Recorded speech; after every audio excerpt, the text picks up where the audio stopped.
केंद्र नातापूर तालुका जिल्हा बीड। मी वाचण्याच्या तासात आजीचा चष्मा हे पुस्तक वाचले।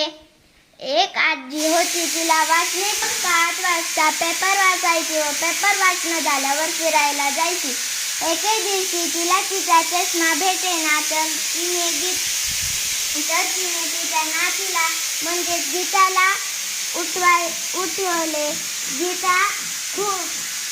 गीता झोपेतच होती, तिने झोपेतच चष्मा उशीखाली सापडला, पण उशीखाली चष्मा नव्हता। आजी उशीखाली चष्मा विसरायची। मग तिने बाहेर अंगणात पण बघितला, बाहेर पण नव्हता। कपाटात सापडला, कपाटातही नव्हता। तर आजीने तिला विचारले की किती वाजले आहेत, तर गीताने सांगितले मोठा काटा 4 वर व छोटा काटा 4 वर। 5:30 वाजणार आहेत।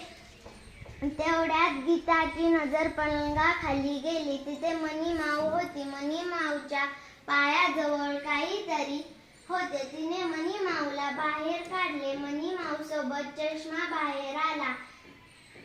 गीताने चष्मा घेतला व परत आजीकडे गेली। आजीला चष्मा दिला। आजीने पेपर वाचला व गीताला मनीमाऊला बाहेर फिरायला नेले। धन्यवाद। छान.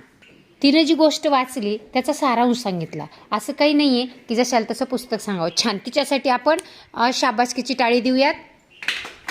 शाबास शाबास शाबास शाबास शाबास शाबास. छान.